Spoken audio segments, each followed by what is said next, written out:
வணக்கம் அண்ணாமலை. போன செப்டம்பர் மாசம் திருப்பூர்ல ஒரு பொண்ணை கூட்டிட்டு வந்து மெடிக்கல் சீட் வாங்கி தரேன் அப்படின்னு சொல்லி கால்ல விழுக வச்சு தங்கம் தங்கம் தங்கம் அப்படின்னு சொல்லி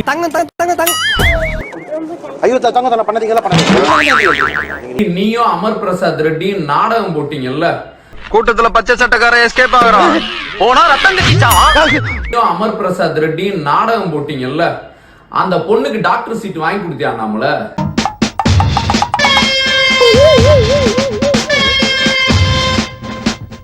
இப்ப அந்த பொண்ணு என்ன படிக்குது? அத உன்னால சொல்ல முடியுமா? வெடிமுத்து 1% நேர்மையை உன்கிட்ட இருந்துச்சு அப்படின்னு சொன்னா இதுக்கு பதில் சொல்லு. 1% நேர்மையை உன்கிட்ட இருந்துச்சு அப்படின்னு சொன்னா சத்தி வேணா தர நக்கிட்டு போறீங்க.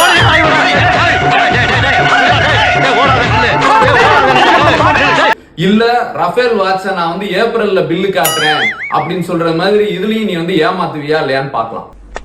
இதே வேலையாத்தான். இப்ப அந்த பொண்ணு என்ன படிக்குது? அத உன்னால சொல்ல முடியுமா? அட்டாக் பண்றீங்களா? போயிட்டு இருப்போம்.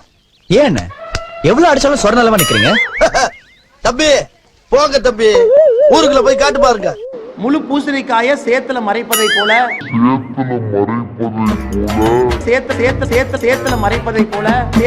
சேத்துல மறைப்பதை போல நீட் மூலமாக எந்த கல்லூரிக்கும் செல்ல முடியும் என்பதை தொடர்ந்து 2016 இருந்து பாக்குறோம்.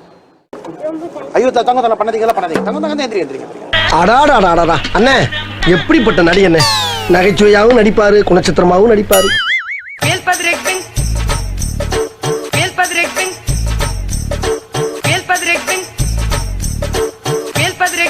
சைடுல இருந்து பாக்கும்போது நீங்க ஒரு டிராமா ஆர்டிஸ்ட்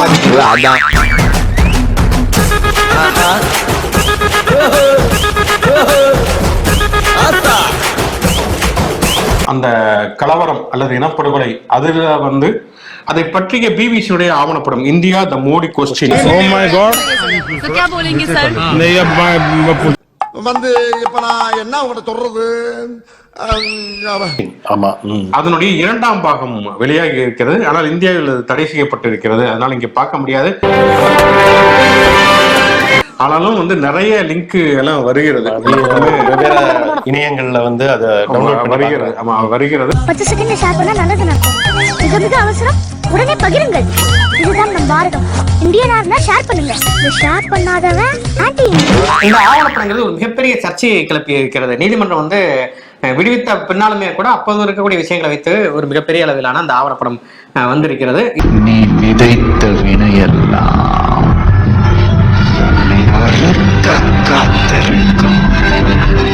2013 கிரிட்டிசைஸ் மீ அப்படின்னு சொல்லிட்டு ஊடகங்கள்ல தொடர்ந்து பேசிட்டு இருந்தாரு. ஊடகங்கள் மீன்ஸ் மேடைகள்ல பேசிட்டு இருந்தாரு மோடி. நான் உங்ககிட்ட விளையாட்டா பேசுற புராணிக்கு நம்பிட்டீங்க.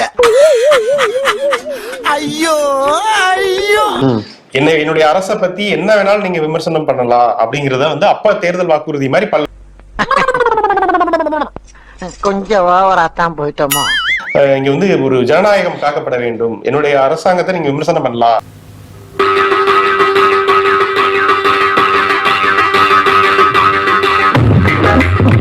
அப்படின்னு ஒரு பொது மேடையில பேசியிருக்காரு. சோ அப்படி இருக்கையில ஒரு மாணவர்கள் அமைப்பு ஒரு டாக்குமெண்ட்ரிய பார்க்கையில அதை ஏன் வந்து தகவல் மற்றும் ஒலிபரப்புத்துறை அமைச்சகம் போய் தடை பண்ணணும்? அட வெக்கம் கட்டுவீங்களா? இதுக்கு எதுக்குடா வெள்ளையங்கிலி மாலையில மானம் கட்ட அயோக்கிய பள்ளியா? இப்படிய மாணவர்கள் நேற்று வந்து பாத்துருக்காங்க இரவுல. உடனே அந்த ஒட்டுமொத்த வளாகம், கல்லூரி, அந்த பல்கலைக்கழக வளாகத்துக்குமே